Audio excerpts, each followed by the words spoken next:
El sistema electoral de nuestro país tiene un cambio casi a la par del inicio del sexenio de Carlos Salinas de Gortari. Es decir, el cambio político a partir de 1989-1990 empieza a haber este proceso y se van aprobando distintas enmiendas a la Constitución, así como el nacimiento de lo que se llamó el nuevo Código Federal de Instituciones y Procedimientos Electorales.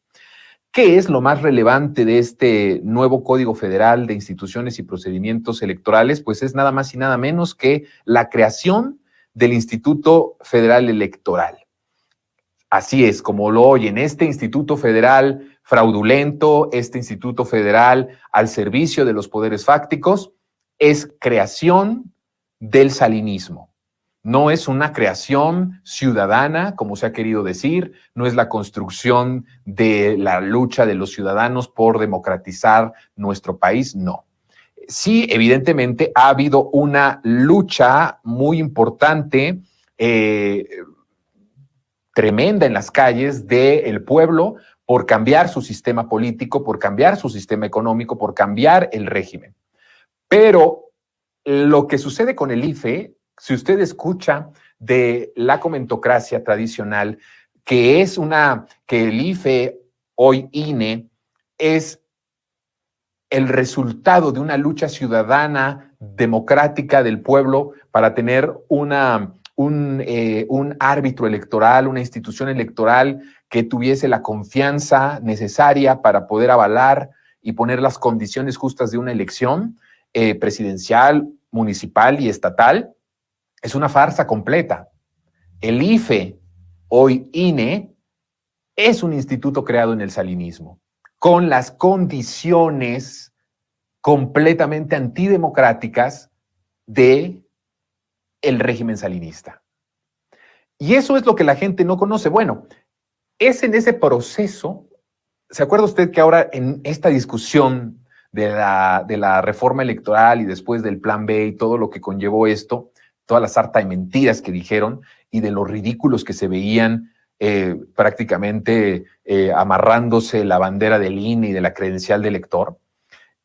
Justo las nuevas credenciales de elector, esas que salen en los comerciales y dicen que esa credencial es tu identidad, que esa credencial es tu herramienta para cambiar las cosas, que es una falacia por completo. No se cambian las cosas solo con votar, se cambian las cosas con movilización, con presión social, con movimiento social. Pero nos tratan de decir, tú quédate tranquilito, solo con tu credencial ya tienes derechos. No es cierto. Pues esas credenciales de elector son de las cosas novedosas de la creación del Instituto Federal Electoral en tiempos del salinismo. Entonces, empieza muy orillado Carlos Salinas de Gortari por cómo había llegado a la presidencia con el fraude electoral, muy orillado por toda esa circunstancia de efervescencia social que empezaba a haber por la primera vez que había una elección tan competida, que fue en 1988, la primera vez que el PRI podía perder y que de hecho, a mi punto de vista, perdió la presidencia de la República. Tenía encima muchísima presión con respecto a eso y entonces hace esta creación haciendo uso de algo que también él mismo fue construyendo. ¿Quiénes fueron los que legitimaron al Instituto Federal Electoral? Lo que les decía yo desde a principios de esta semana. Él fue creando en cada una de las estructuras de la sociedad personas que tuvieran esa encomienda, cada una en sus áreas, para legitimar el proyecto y el proceso de este plan transeccional llamado, que yo lo titulo, salinista neoliberal. Fueron los intelectuales orgánicos, fue la comentocracia que estaba naciendo y que empezaba a tener una influencia muy importante en el país y que empezaba a beneficiarse con una cantidad de dinero y de millones de pesos, que fueron legitimando, y ellos fueron los que nos contaron la historia de que el IFE era el resultado de una lucha social, ni siquiera del pueblo, porque ya ven que al pueblo lo odian, esa palabra les causa salpullido, pero decían de la lucha social. Bueno, pues no. En realidad fue una herramienta de Carlos Salinas de Gortari política para decir, bueno, ya no lo organiza ni lo supervisa Gobernación, sino ahora hay un organismo supuestamente autónomo que va a hacer esa función, y lo que no dice es que todas las tranzas, que toda la cultura, que todo el procedimiento era intacto, estaba siendo intacto. Lo único que cambiaba es que creábamos un instituto oneroso, un instituto que iba a ser también un punto de privilegios de unos cuantos, en donde iban a ganar muchísimo, en donde iban a tener un montón de prestaciones, y el pretexto de esto era que eran autónomos, pero en realidad no eran autónomos. El Instituto Federal Electoral fue el resultado de un proceso político que el salinismo necesitaba para lo que iba a venir después. Bueno, fíjense que vamos de 1989, que sucede esto, a 1993. Ahí hay un punto importantísimo, querida audiencia, de lo que sucede en 1993, porque le pone un candado. Existía en nuestro país una cláusula en la ley llamada cláusula de gobernabilidad. Esta cláusula de gobernabilidad, sobre texto de esta cláusula de gobernabilidad, no solo Salinas, sino anterior, evidentemente, a Salinas, pero estamos hablando del salinismo, a Salinas le permite, está promulgando esta ley en 1993. ¿Qué quiere decir? Lo estaba haciendo un año antes de que terminara su sexenio. Desde 1988 a 1993, prácticamente todas las leyes, todos los cambios a la Constitución, todas las privatizaciones, todo el saqueo, fue hecho a través de esta cláusula.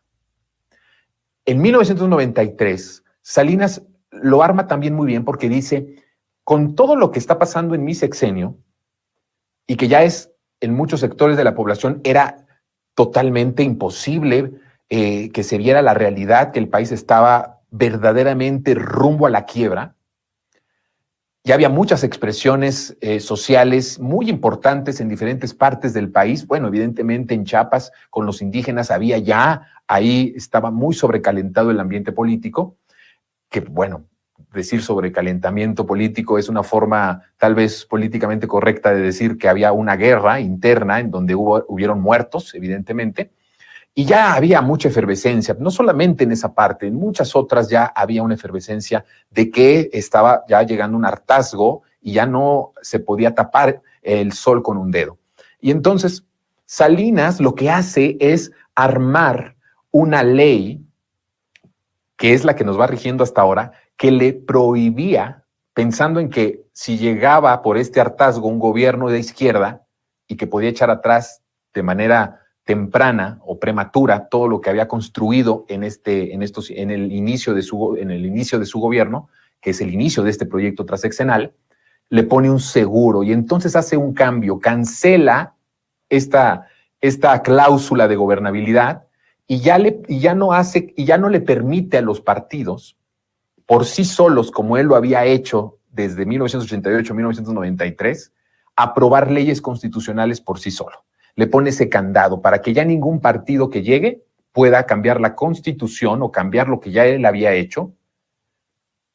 Y entonces, lo que sucede ahí es pensando, evidentemente, que era posible que tarde que temprano iba a llegar un gobierno de izquierda, lo fueron retrasando lo más que pudieron, pues imagínense, desde 1994, 88 al 2018, pues es mucho tiempo, muchísimo. Lo que sucede ahí es que entonces, todo lo que a partir de ese momento, y ahí lo voy a dejar, el salinismo neoliberal en materia política fue aprobando, como ellos mismos ya habían puesto ese seguro de que un solo partido, por mucho que fueran ganando las votaciones y que tuvieran un porcentaje muy alto de votos, ya no podían tener una sobrerepresentación para poder aprobar por sí solo estructuras o cambios constitucionales. Lo que hace es entonces la creación y el nacimiento del PRIAN como un modelo político de aprobación de reformas y de aprobación de leyes dañinas y antipopulares.